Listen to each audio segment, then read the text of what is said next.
사도 바울은 고린도 교회 문제를 십자가의 도의 부재라고 생각을 했습니다. 말의 지혜가 아니라 십자가의 도가 능력이다 라는 것을 증거한 거죠. 표적을 구하는 유대계 그리스도인들이 있었고 또 지혜를 구하는 헬라계 그리스도인들이 고린도 교회의 구성원이었습니다. 그들 사이에 당연히 분쟁이 있을 수밖에 없죠.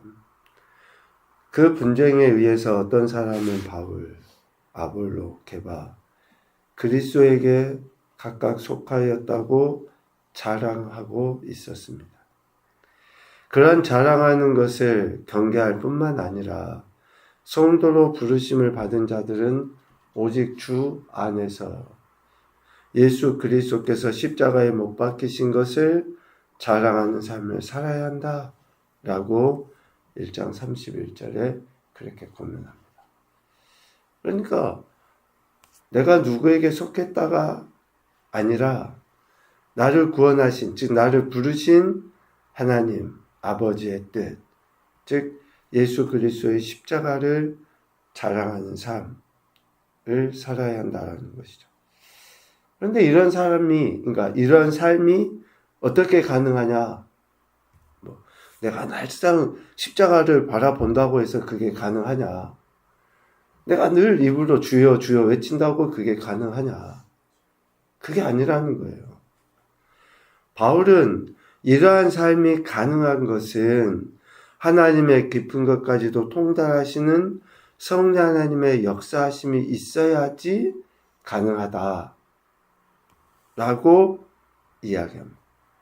그래서 그 성령 하나님의 분별력을 가진 자들이 사람에게 속했다라고 자랑하지 않고 자신을 위해 십자가에 죽임당하신 예수 그리스도를 자랑하는, 증거하는 삶을 살 수 있다라고 이야기하는 거죠. 하나님이 부르셨죠. 그 하나님의 부르심은 예수 그리스도 십자가에 의해서 된 것이라는 거예요. 그리고 예수 그리스도 십자가에 의해서 구원받은 인생은 그 구원의 은혜를 어떻게 잘 증거합니까? 성령 하나님에 의해서 증거한다 라고 바울은 삼위 하나님의 역사를 그 심각한 문제 가운데 있는 고린도 교회에 증거하고 있습니다. 또 한편 고린도 교회에 만연해 있는 문제가 뭡니까? 음행이에요. 음행. 이 구조를 한번 살펴보면 오늘 우리가 읽은 말씀에서도 음행이 어디에 범죄하는 거라고 이야기합니까? 우리 몸 안에 범죄하는 거라고 이야기하는 거예요. 그러니까 삼위 하나님의 역사하심으로 구원받은 그 인생을 하나님의 백성, 자녀답게 살지 못하게 하는 것에 가장 원초적인 문제가 뭐냐? 음행이라고 이야기합니다. 음행에 대해 누구를 판단하지 말아라. 몸 안에 범죄하는 것이기 때문에 누가 판단하고 정죄할 수 있는 것이 아니라는 거예요. 판단하지 말고 음행했으면 그 악한 사람을 5장 13절 말씀에 보면 공동체 내에서 내쫓을 것을 권면해요. 왜? 음행하는 자, 즉 악을 행하는 사람에 대한 판단, 심판은 누구에게 있는 거예요? 하나님에게 있어요. 몸 안에 있으니까. 몸 밖에서 뭔가 드러나고 그러면 분명하죠.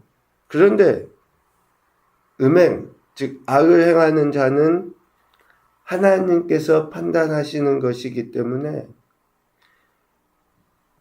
교회 성도들 안에서 어떤 판단하는 것으로 인해 또 다른 죄를 짓지 아니하도록 권면하고 있죠.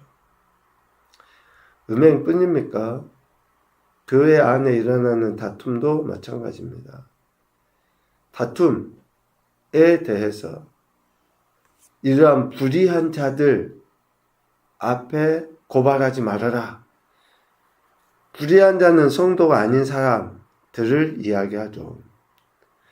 성도가 아닌 사람들, 재판관들한테 고발해서 성도가 세상의 판단을 받게 하는 것을 경계해야 된다라고 이야기합니다. 참 교회 분쟁이 많죠. 이런 송사에 관한 일들이 많아요. 정말 교회가 커지면 커질수록 사람이 많아지는 거. 많아지면 이런 일이 생기죠. 불미스러운 일이지만 목회자와 성도들 간의 법정 소송도 상당히 많은 것은 사실입니다. 그런데 이러한 소송의 문제를 불의한 자들, 즉 예수를 믿지 않는 세상의 재판관들 앞에 가지고 나가는 것을 경계해야 된다. 왜 그렇습니까? 세상이 성도들에 의해 판단을 받는 것인데 성도가 세상의 불의한 자들 앞에 판단을 받는가? 이것은 아니라는 거예요. 불의한 자는 6장 9절 10절 말씀에 보면 저들은 하나님 나라를 유업을 받지 못해요. 하나님 나라조차 알지 못하는 저들에게 판단받을 수 없다는 것이죠. 이렇게 불의한 자들이 성도들 사이에 있어요. 음행을 하든지 또 어떠한 송사의 문제로 불의한 자들이 교회 안에 들어올 수도 있죠.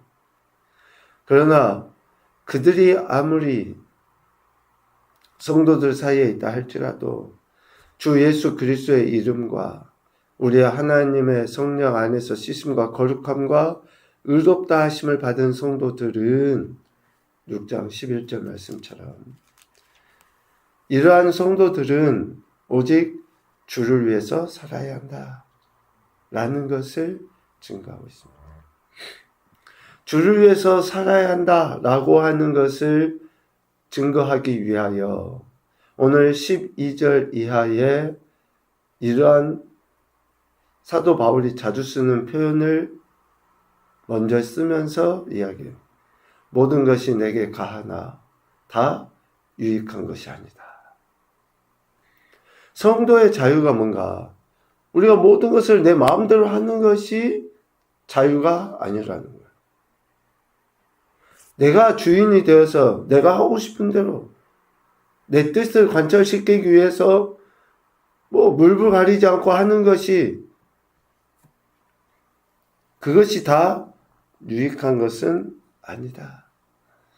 고린도 교회 성도들은 이 말을 오해해요. 잘못된 편견을 가지고 이 말에 대합니다. 모든 것이 가하다 했으니 그 어떤 것을 행한다 할지라도 크게 거리낌이 없는 것이죠.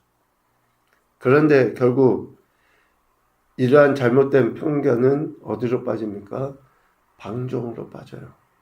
자유가 아니에요.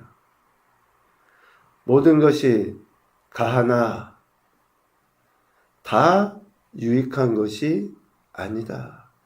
다 유익한 것이 아니다라고 하는 것에 마음을 두어야 되는데 당시 고린도 교회 성도들은 모든 것이 가하다라고 하는 그 말을 가지고 자신들의 방종한 삶을 정당화시키는 경향이 있었죠. 그래서 바울은 특별히 13절, 14절 말씀을 통해서 그 가하다라고 하는 것의 규정을 이야기합니다. 13절 몸은 음란을 위하여 있지 않고 오직 주를 위하여 있으며 주는 몸을 위하여 계신다. 너희의 몸 너희의 것이 아니다는 거예요. 주를 위해서 있는 것이고 또 그 주님은 우리의 몸을 지키시고 보호하시고 우리를 살리시기 위하여 십자가 지셨다라고 하는 그 당연한 사실을 지금 바울은 이야기하는 거죠. 14절에 이야기합니다. 하나님이 주를 즉 몸을 위해서 죽으신 그 주를 다시 살리셨고 또한 그의 권능으로 우리를 다시 살리신다. 라고 하는 것을 바울은 그러므로 우리의 몸을 함부로 쓰는 것, 이러한 방종은 결코 진정한 자유가 될 수 없다. 성도의 몸이 그리스도의 지체라는 사실을 제대로 알지 못하기 때문에 그리스도의 지체, 즉 우리의 몸을 가지고 창녀와 합함으로 창녀의 지체를 만드는 음행을 범하는 것이다. 그래서 나는 내가 아니에요. 나는 내 것이 아닙니다. 우리가 그리스도의 것, 그리스도의 지체, 내가 내 입으로 거짓말하면 내가 거짓말하는 것이 아니라 그리스도가 거짓말하는 것이 되는 거예요. 얼마나 수치스럽게 만드는 것인지를 사도 바울은 이야기하죠. 자유가 아니라 방종이다. 자유는 뭡니까? 오직 주를 위하여 몸을 드리는 것이고 하나님의 권능으로 다시 살아난 자로서의 삶을 살아가는 것이 진정한 자유다. 라고 이야기합니다. 살아도 죽어도 주를 위해서, 날 위해서 죽으시고 다시 살아나신 주를 위해서 사는 것 자체가 우리 그리스도인 됨의 자유고 의무고 또 영광이다 라는 것을 바울은 서신서를 통해서 계속 증거하고 있습니다. 창녀와 합하는 자는 그와 한 몸이 된 것처럼 17절 주와 합하는 자는 한 영이 된다 라고 이야기합니다. 성도의 몸은 그리스도의 지체라고 했죠. 그러므로 그리스도의 지체를 가지고 음행하는 것은 창녀의 지체를 만드는 것입니다. 창녀와 합하는 자는 그와 한 몸이 되기 때문에 이와 반대로 주와 합하는 자로서 한 영을 이루어야 한다. 주와 합하는 자는 영적으로 주님과 하나가 된다라는 것을 의미하죠. 당시에 만연해 있는 이런 음란한 행태, 우리 고린도서 처음에 볼 때 이야기했죠. 경제적으로 또 사회 문화적으로 정말 발달한 그 고린도 지역에 이러한 세상의 문화 문명이 발달하면 할수록 가장 기본적으로 딸려오는 죄가 뭡니까? 음행, 성적 타락. 이 문제가 고린도 지역의 문제만이 아니라 고린도 교회, 그곳에 세워진 교회 내에도 여전히 그 문제가 만연해 있었다라고 하는 사실에 바울은 오늘 이 말씀을 통해서 고민하는 거죠. 성도가 어떤 존재인가? 거룩한 신분을 가진 성도들이 여전히 성적 부도덕에 대해 경각심이 없다 라고 하는 것은 그리스도를 욕되게 하는 것이다 라고 하는 것을 이야기하죠. 그래서 고면합니다. 18절 음행을 피하라. 그리고 19절 성령의 전인 줄 알라. 우리가 성령의 전, 성령 하나님을 모시고 있는 존재라고 하는 것을 알고 음행을 적극적으로 피하는 이러한 행태를 보여야 한다. 거룩함을 드러내야 한다. 라고 권면하죠. 예수 그리스도께서 십자가에서 죽임을 당하심으로 말미암아 성도가 된 존재는 자기 몸의 죄를 범하는 음행을 버리고 성령의 전으로서의 삶을 통해 하나님께 영광을 올려드려야 됩니다.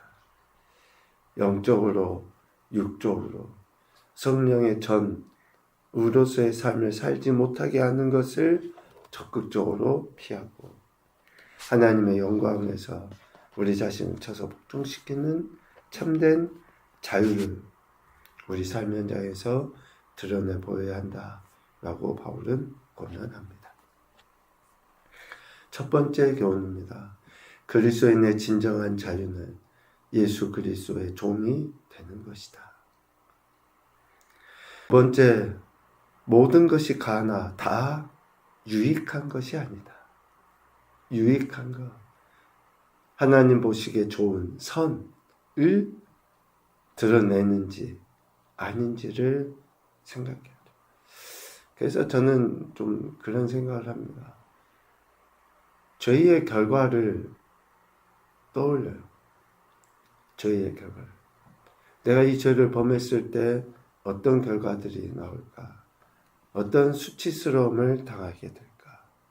라고 하는 것을 먼저 생각해보는 그러한 자주 그런 생각을 해봅니다. 내 말이나 행동들이 어떤 결과를 가져올까? 세 번째, 하나님의 영광을 위해 몸과 마음을 드려야 한다. 하나님의 영광을 위해서, 하나님의 기뻐하신 뜻을 위해서, 유익을 나타내기 위해 우리 몸과 마음을 드려야 한다라고 이야기합니다. 고린도 교회에 심각한 여러 가지 문제들이 있죠. 그러나 이 모든 문제들의 해결은 예수님께서 지신 십자가, 또 다시 사신 예수님의 부활에 있다는 것을 바울은 이야기합니다. 오늘도 저와 여러분의 신앙과 삶에 오직 예수님의 십자가만이 능력이요 참된 소망이 되실 수 있기를 주님의 이름으로 축복합니다. 아멘.